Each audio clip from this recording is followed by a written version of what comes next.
Video देखने से पहले सबसे बड़ा डिस्क्लेमर मैं यहाँ पे क्लेम करना चाहता हूँ, या फिर कह सकते हैं एक डिस्क्लेमर देना चाह रहा हूँ। ये वीडियो सभी के लिए है, खासकर नेक्स्ट जनरेशन के लिए।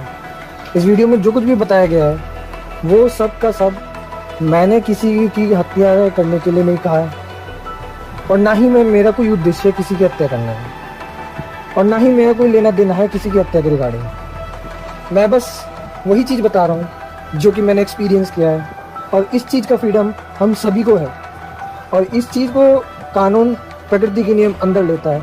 उसी चीज़ को कानून की भाषा में कहते हैं फ्रीडम ऑफ स्पीच और फ्रीडम ऑफ एक्सप्रेशन और एजुकेशन, फ्रीडम ऑफ एजुकेशन।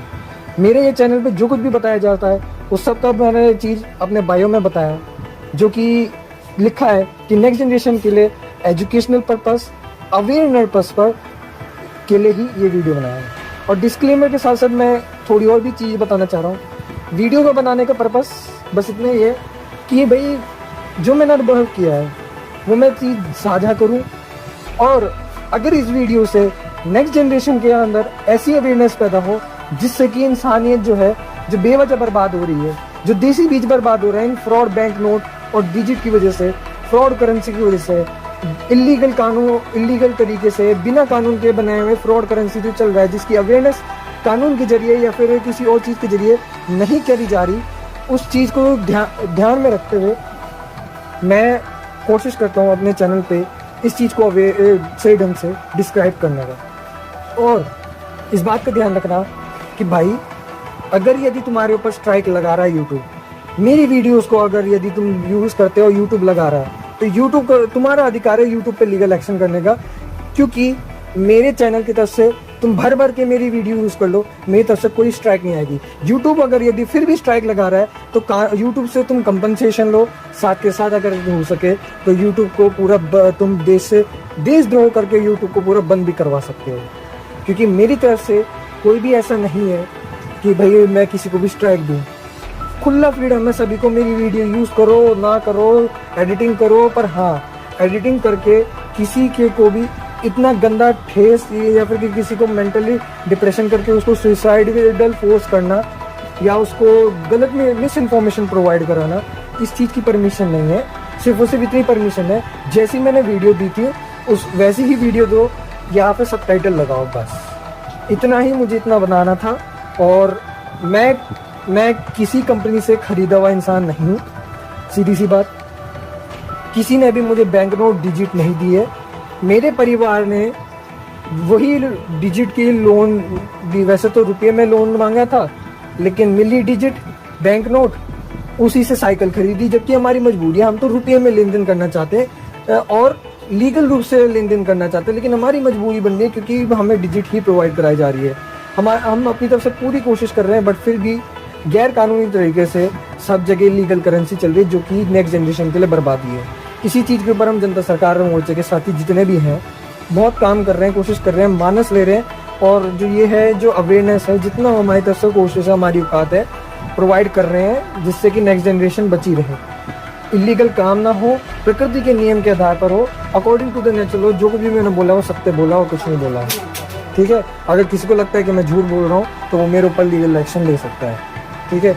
और वैसे भी मैंने प्रकृति के नियम के आधार पर बोला जो कुछ भी बोला, मेरे को अधिकार है, मैंने किसी की हत्या नहीं करी है। अगर किसी को सच में लगता है कि मैंने हत्या करी है तो वो प्रूफ करके दिखाए मैंने हत्या करी है। मेरी वीडियो में कोई एडिटिंग नहीं, कुछ नहीं, बस मैंने वॉल्यूम बढ़ाई है, वॉल्यूम इंक्रीज करी है, बस, और कुछ नहीं। तब तक के लिए इतना ज़्यादा है। बाकी वीडियो को आप थोड़ा सा स्पीड 1.1x या 1.2x पे आप देख सकते हैं यूट्यूब पे। बहुत बहुत धन्यवाद। मैं ये नहीं कहूँगा कि भाई मेरे चैनल पे सब्सक्राइब फलाना ढिमकाना करो, बस प्लीज़ मेरी तरफ से जो ये थॉट्स दिए गए हैं ये जनता के सामने रखना है मुझे, ठीक है। ये रख के प्लीज़, अगर यदि किसी को लगता है कि मेरी तरफ से कोई गलती हुई है तो ज़रा मेरे को फुल्ली तरीके से एक्सप्लेन करो और बताओ प्रकृति के नियम के आधार पर कि भाई मैं कहाँ गलत हूँ। गलत हूँ तो प्रूव करो, सही हूँ तो सपोर्ट करो प्लीज़। लेकिन यहाँ पे एक बहुत बड़ी कॉस्ट कटिंग करी गई है। शिमानो की भले ही दी गई हो, लेकिन टर्न नहीं दी गए हैं। ये जो डिलेर है ना, या डिलेर क्या कहते मुझे भी याद नहीं है, लेकिन ये वाली जो टर्नी दी है, टर्नी भी आपको कम से कम 500 रुपये का पड़ जाएगा। ये डिलेर सॉरी ये रहा, वो दिक्कत पड़ रही है। ये डिरेलर आपको 500 रुपये का पड़ जाएगा, जहाँ तक मैंने नेट पे देखा है। कॉपी भी और ओरिजिनल भी। ओरिजिनल तो खैर वारंटी के साथ थोड़ा सा महंगा पड़ जाएगा, लेकिन कॉपी और ओरिजिनल सेकंड हैंड लोगे, कोई सेकंड हैंड पता नहीं देते या नहीं देते, मुझे भी ध्यान नहीं है। पर लेकिन मेरी बात हुई थी एक बार, ये कहीं कहीं जगह पे वो बोल रहे थे। खैर वो छोड़ो। डिस्क ब्रेक का क्या है ना भाई, देखो फायदे तो बते रहे हैं। जो लोग साइकिल चलाते हैं वो ऑलरेडी जानते हैं, जो नहीं चलाते हैं साइकिल, भाई रिसर्च कर लो खुद ही। मैं अपने लहजे में बता रहा हूँ ना, तो मैं लोगों को ना समझ आए तो मैं क्या करूँगा भाई, मेरी गलती तो नहीं है ना भाई। मैं कोशिश तो करता हूँ, बट नहीं समझ आता तब भी किसी को, तो मैं क्या कर सकूँ। और अभी मैंने कम से कम 6 से 7 किलोमीटर या 8 किलोमीटर चला लिया, क्योंकि इसमें लिखा आता है ना डिस्प्ले में। दूसरा ये कि इसकी लाइट को ऑन कैसे करते हैं। जब आप इसको ऑन करते हैं ना डिस्प्ले को, पहले तो साइकिल ऑन होगी, उससे लॉक वगैरह सब कुछ ऑन होगा, फिर साइकिल यहाँ से ऑन होती है। यहाँ पर पावर का सिंबल दे रखा है। फिर उसके बाद आपको दबाना होगा प्लस को होल्ड करना होगा। उसके बाद लाइट अपने आप ऑन हो जाती है। ये मुझे भी ये पता नहीं था, फिर भी मैंने कोशिश करी बताने की। दूसरे ब्रेक में भी वही सेम सेंसर है। ये सेंसर क्या करते हैं, मान लो अगर वॉक मोड में है हम, यानी कि इसका एक वॉक मोड होता है, चलने वाला मोड, कि अपने आप ही चलती है, लेकिन उस स्लो स्पीड पे चलेगी, उतनी चलेगी जितनी हमारी इंसान की स्पीड होती है। अगर यदि हम ब्रेक दबा देंगे, वॉक मोड हमने इनेबल कर दिया, वॉक मोड इनेबल करने के लिए हमें माइनस का होल्ड करना होता है। माइनस वाला ये वाला बटन नीचे वाला, इसको होल्ड करना होता है। उसके बाद हमने अगर चलो ठीक है, थोड़ा सा हमने चला लिया साइकिल वॉक मोड में, उसके बाद हम चाहते हैं कि हम माइनस बटन दोबारा से ना करें, कोई और तरीका हो, तो भाई ब्रेक दबा दो। उसके बाद क्या होगा, सेंसर जो है ना यहाँ पे जाकर के कहेगा इसको कंप्यूटिंग चीज को, फिर ये कंप्यूटिंग चीज क्या है, वॉक मोड हटा देगा, ठीक है। और एक है क्रूज मोड में क्या होता है, क्रूज मोड अगर यदि आपने बस ये ऑन कर दिया, आपका जो है स्पीड अभी 0 पे है, यानी टॉर्क लेवल जो है, यानी कि जो टॉर्क लेवल, अब मैं कैसे समझाऊं, जो लोग टेक्निकल फील्ड के वही समझ सकते हैं। तो टॉर्क लेवल जो होता है, यानी कि उसकी उठाने की शक्ति या पावर जो है, अगर यदि आपका लेवल 1 पे भी है ना तो कोई दिक्कत नहीं है। आप लेवल 0, अब तभी स्टार्टिंग में तो 0 रहेगा जब साइकिल चलाओ ऑन करोगे, फिर जब आप प्लस बटन दबाओगे ना, उसके बाद 1 नंबर पे तो हो ही जाएगा। 1 नंबर पे अगर पैडल भी चलाओगे ना तो पैडल असिस्ट ये मिलेगा आपको। और ये क्रूज मोड भी है, शायद क्रूज मोड अलग होता है यार, मुझे दोबारा से रिसर्च करके ये करना पड़ेगा, क्योंकि मुझे या तो याद नहीं आ रहा, मुझे फिर दोबारा से दूसरे के रिव्यू देखने पड़ेंगे, क्योंकि पैडल असिस्ट मोड तो ये काम करता है। और क्रूज मोड का मुझे भी याद नहीं आ रहा है, क्रूजिंग का शायद, क्रूजिंग का मतलब तो थ्रोटल देना ही होता है शायद, मुझे दिखे। उसके लिए माफ करना भाई, मेरे को बिल्कुल भी याद नहीं आ रहा। और इसमें अगर यदि आप देखोगे ना, मैंने कौन से इंची वाली टायर वाली लिए, तो 29 इंच वाली ली है। मैंने अपनी मम्मी को बैठाने की कोशिश करी सीट नीचे करके, लेकिन मेरी मम्मी की हाइट, वो चक्कर ये कि बैठ नहीं पाड़ी, क्योंकि बड़ी है और थोड़ी ऊंची सी, हल्की सी, उनके हिसाब से देखा जाए, मम्मी के हिसाब से थोड़ी हल्की सी ऊंची है। लेकिन अगर यदि टायर छोटे होते तो साइकिल पे मम्मी बैठ जाती है आराम से, कोई दिक्कत नहीं थी यार। सबसे बड़ी समस्या यही पैदा हो गई। अगर मैं 27 इंच की भी लेता ना तो भी कोई फायदा नहीं था।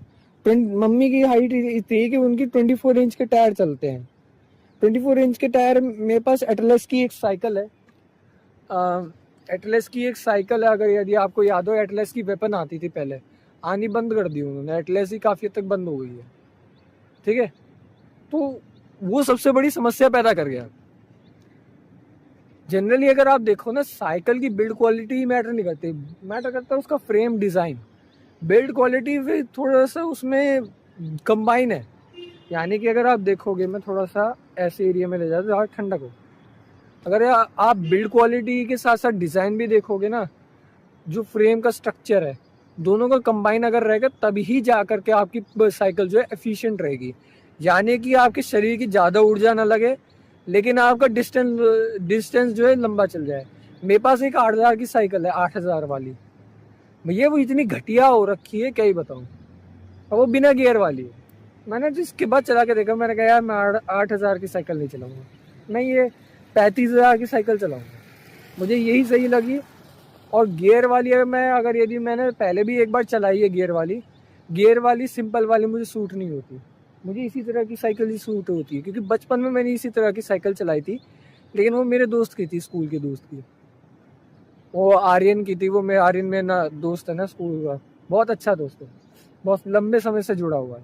यहाँ पर ना एक आपको बहुत बड़ी दिक्कत दिखेगी साइकिल की मैं बारे में थोड़ा बता देता हूँ। साइकिल का अगर यदि आप राइडिंग क्वालिटी देखोगे ना, राइडिंग क्वालिटी बहुत अच्छी है। राइडिंग क्वालिटी की स्मूथ और स्टेबल बहुत है ये। अभी तो खैर नहीं है, बाकी का आगे का देख के मैं जरूर आप लोगों को बताऊंगा। अभी जस्ट वीडियो ही देख रहा था, तो वीडियो देखते समय मैंने देखा कि हाँ भाई, शायद ये पार्ट है कि भाई इसमें षड्यंत्र वागले की रिगार्डिंग जितनी भी बातें थी, जो स्टार्टिंग में मैंने बोली थी कि भाई इसके ऊपर बात करेंगे, वो इस वाले पार्ट में मिलेगी। तो इस पार्ट को ज़रूर देखना भाई, नेक्स्ट जनरेशन। मैं तुम लोगों के लिए इतना कर रहा हूँ जितने मेरी औकात है भाई। मैं जानता हूँ मेरा शरीर ज़्यादा तगड़ा नहीं है, पर जितना मेरी औकात है भाई मैं कर दे रहा हूँ। अभी रात के 10:30 बज रहे, तुम लोगों के लिए ही उठा हूँ। इस जन्म में जितना मैं कर सकता हूँ उतना मैं कर लूँगा, बाकी तो तुम लोगों को भी छोड़ूंगा मैं, और क्या। क्योंकि मेरी भी लिमिटेशन है मेरे भाई, मेरे आने वाली पीढ़ियों, मेरी भी एक लिमिटेशन है। मैं ज़्यादा दिनों तक तो नहीं कर सकता। सारे क्रांतिकारी भी तो शहीद हुए थे, अब मुझे भी शहीद होना पड़ेगा। पर जितना जितना लंबे समय तक जी सकता हूँ तो जी लूँगा। चक्कर यह है यार, अगर मैं सही बताऊँ, मैं अगर इस जड़ वस्तु मन, वैसे तो मन जड़ वस्तु है, चेतना में नहीं आता है, यानी कि कॉन्शियसनेस में नहीं आता है, ये मन में आता है। ये मन मतलब ये सात्विक राजसिक तामसिक ये तीनों चीज़ों से बना है। मन की अगर बताएं तो अबे यार इसे बंद करो, ये था ये था, इसकी वजह से आवाज़ आ रही थी। ये देखो, इसको मैं ऑफ़ कर रहा था बट सही ढंग से ऑफ़ नहीं हुआ। तो मैं अपनी मन का बताऊं, वैसे मन सभी का मन जो है तीनों गुणों से है, सात्विक राजसिक तामसिक। 70 to 80% सात्विक रहता है मन सभी का, बट ये जड़ वस्तु से बना है, यानी कि जड़ वस्तु 3 गुण जो है उनसे बना है ये मन। अब इस मन की मतलब ये सभी के अंदर तो मन होता ही है, तो अब इस मन की भी इच्छाएं होती है। अभी मेरे पास भी है मन इम्पोर्टेंट है भाई, ये काफ़ी सारी इंद्रियों को चलाने के लिए, ठीक है। अब मन तो करता ही है मेरा कि भाई मैं इस जन्म में अपने आने वाली बच्ची के लिए या अपने बच्चे के लिए मैं ज़्यादा प्रेफर करूँगा कि मेरी फीमेल संतान हो, यानी कि मेरी बच्ची हो। मान लो अगर मैं ज़िंदा रहा, विवाह हो गया मेरा, तो मेरी बच्ची हो, बच्चा ना हो, इसलिए क्योंकि बच्चे ख़त्म होने को आ रहे हैं यार। महिलाओं को बिल्कुल एकदम ख़त्म करने का कदार तो है। देसी बीज तो खैर मैं हूँ ही, पर मेरी जितनी भी कोशिश है कि भाई समझाने की उतना करूँगा। चलो ज़्यादा नहीं बोल रहा मैं, अगली वीडियो में बताऊँगा।